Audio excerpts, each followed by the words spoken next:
நம்ம தமிழ் முகம் சேனலுக்கு ஆஸ்திரேலியாவிலேருந்து ரோடு ஒயர்லெஸ் கோ மைக்கை ஒரு நண்பர் நமக்கு கிஃப்ட் பண்ணியிருக்காரு.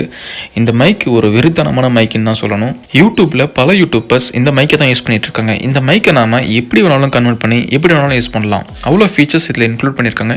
இந்த பாக்ஸை பிரித்து இந்த பாக்ஸில் என்னென்ன கண்டென்ட்லாம் இருக்குன்னு வாங்க பார்த்துடலாம். பாக்ஸை ஓப்பன் பண்ணுறதுக்கு முன்னாடி இந்த மைக்கோட ஃபீச்சர்ஸ்லாம் என்னென்ன இருக்குன்னு பாக்ஸில் செம்மையாக பிரிண்ட் பண்ணியிருக்காங்க. வாங்க அதை பார்க்கலாம். இந்த ரோடு ஒயர்லெஸ் கோ மைக் வந்து ஒரு அல்ட்ரா காம்பேக்ட் ஒயர்லெஸ் மைக்கு. டிரான்ஸ்மிட்டர்லேயே வந்து ஒரு பில்டின் மைக்ரோஃபோன் கொடுத்துருக்காங்க. இந்த மைக் பார்த்தோம்னா 2.4 GHz டிஜிட்டல் டிரான்ஸ்மிஷன் கொடுக்குது. பாக்ஸுக்கு பின்னாடி பாக்ஸில் என்னென்னலாம் இருக்குன்னு சொல்லி பிக்சரோட டீட்டெயில்டாக கொடுத்துருக்காங்க. Receiver and transmitter, 2 windshield, 2 C type cable கொடுத்துருக்காங்க. கேபிள் அண்டு பவுச்சியும் இருக்குன்னு சொல்லி பிக்சரோட டீட்டெயில்டாக வெரிஃபை பண்ணுறதுக்கு கொடுத்துருக்காங்க. நீங்கள் சப்போஸ் இந்த மைக்கை வாங்குறதா இருந்தால் இந்த பிக்சரில் இருக்கிறதெல்லாம் இருக்கான்னு பார்த்துட்டு வாங்குங்க. இந்த பிக்சரை பார்த்தாலே தெரியும் உங்களுக்கு இந்த மைக்கை நம்ம எப்படி யூஸ் பண்ணலான்னு. இது ஒரு ஒயர்லெஸ் மைக்கு. வாங்க பாக்ஸை பிரிச்சிடலாம். ரொம்ப வெயிட் பண்ண தேவையில்லை.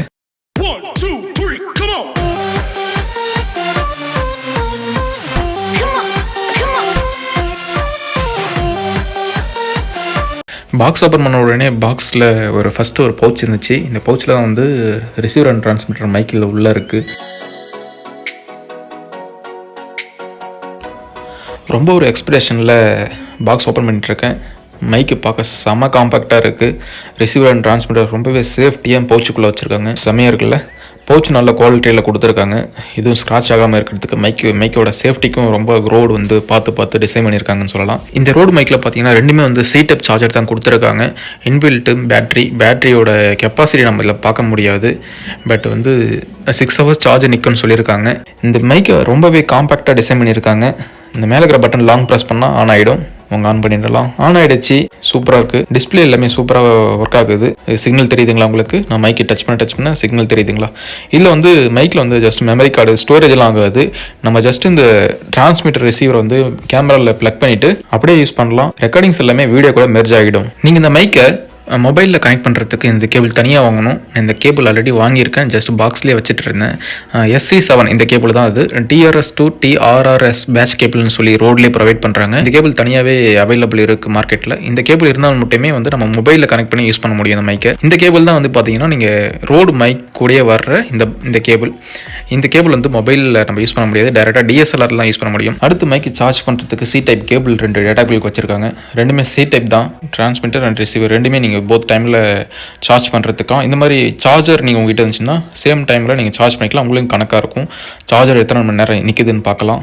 நெக்ஸ்ட்டு வந்து ஒரு விண்ட்ஷீல்டு கொடுத்துருக்காங்க. ரெண்டுமே சூப்பராக இருக்குது. புசுன்னு நல்லாயிருக்கு பார்க்குறதுக்கு. ஜஸ்ட் நீங்கள் அதை அப்படியே வந்து ரிசீவர் அந்த இருக்கீங்களா அதில் வந்து மாற்றிக்கலாம். நம்ம டிரான்ஸ்மிட்டரில் ஜஸ்ட் ஒரு ப்ளக் பண்ணிக்கலாம். 1 செகண்ட் நான் ப்ளக் பண்ணுறேன்.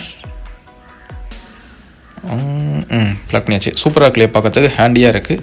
நீங்கள் இது போல் தான் ஜஸ்ட் நீங்கள் விண்ட்ஷீல்டு இல்லாமலும் யூஸ் பண்ணிக்கலாம். ஜஸ்ட் விண்ட்ஷீல்டு போட்டு நீங்கள் யூஸ் பண்ணிக்கலாம். இந்த விண்ட்ஷீல்டு போட்டோம்னா கொஞ்சம் நாய்ஸ் எல்லாம் சூப்பராகவே கேன்சலேஷன் பண்ணும். அடுத்து இந்த பாக்ஸில் பார்த்தீங்கன்னா ஒரு சேஃப்டி கைட் போல் வச்சுருக்காங்க. ஜஸ்ட் வேணும் படிக்கலாம். அதில் எப்படி யூஸ் பண்ணலாம் சொல்லி இன்ஸ்ட்ரக்ஷன். அடுத்து வேறு ஏதோ கிடக்குது. இதில் அதை பற்றி லாக் பண்ணி உள்ள வச்சிடலாம். இந்த ரோடு கோ ஒயர்லெஸ் மைக்கில் இது போல் ஒரு ஒயர் கேபிள் நம்ம கனெக்ட் பண்ணிக்கலாம். ஜஸ்ட் உங்ககிட்ட ஒரு போயா மைக் இருந்துச்சுன்னா பாக்கெட் மைக் போல் உங்கள் கிளிக் பண்ணியிருக்காங்க பார்த்தீங்களா? இதில் நீங்கள் இதை பாக்கெட்டில் ஜஸ்ட் ப்ளக் பண்ணிவிட்டு இந்த இதுக்குன்னு தனியாக 3.5mm ஜாக் கனெக்ஷன் கொடுத்துருக்காங்க. நீங்கள் இதில் வந்து ஜஸ்ட் இந்த போயா மைக் வந்து கனெக்ட் பண்ணிக்கலாம். கனெக்ட் பண்ணிவிட்டு ரெண்டுமே வந்து ஒயர்லெஸ் அப்போ கன்வெர்ட் ஆகிடும். போயா மைக்கும் சரி. இப்போ வந்து டிரான்ஸ்மிட்டருக்கும் ரிசீவருக்கும் சம்மந்தமே இல்லை. நீங்கள் வீடியோ கேமரா எங்கே வேணாலும் வச்சுட்டு நீங்கள் சூப்பராக ரெக்கார்ட் பண்ணுறதுக்கு எடுத்துகிட்டு போகலாம். மைக்கை பார்க்கறதுக்கு செம்மையாக ஹேண்டியாக இருக்குது. இது தனி அது தனி சம்மந்தமே இல்லை ரெண்டுமே. இந்த மைக்கை பொறுத்த வரைக்கும் எக்ஸ்ட்ரா மைக் தேவையில்லைனா நமக்கு இன்பில்ட்டாகவே இதில் ரோட் மைக் வந்து கொடுத்துருக்காங்க. இந்த மைக்கு வேறு லெவலாக இருக்கும். இதனோட ஆடியோ குவாலிட்டி எல்லாமே. இந்த மைக் எப்படி ஒர்க் ஆகுது, இதனோட ஆடியோ குவாலிட்டிலாம் எப்படி இருக்குன்னு நம்மளுடைய அடுத்த வீடியோவில் நான் உங்களுக்கு காட்டுறேன் டீட்டெயில்டாக. இந்த மைக்கை நீங்கள் யாராவது வாங்கணும்னு நினச்சிங்கன்னா பார்த்து வாங்குங்க. இந்த மைக்கை பொறுத்த வரைக்கும் டூப்ளிகேட் ப்ராடக்ட்ஸ் நிறையா இருக்குது இந்தியாவில். ஆன்லைன் பிளாட்ஃபார்மும் நிறைய duplicate product and used product நிறைய சேல் பண்ணிட்டு இருக்காங்க. நீங்கள் பார்த்து செக் பண்ணிட்டே வாங்குங்க. ஓகே ஃப்ரெண்ட்ஸ், இந்த மைக் எப்படி இருக்குன்னு கீழே கமெண்ட் பாக்ஸில் கமெண்ட் பண்ணுங்கள். அடுத்த வீடியோவில் அந்த மைக்கோட ரிவ்யூ பார்ப்போம். சவுண்ட் குவாலிட்டிலாம் எப்படி இருக்குன்னு. தேங்க்யூ.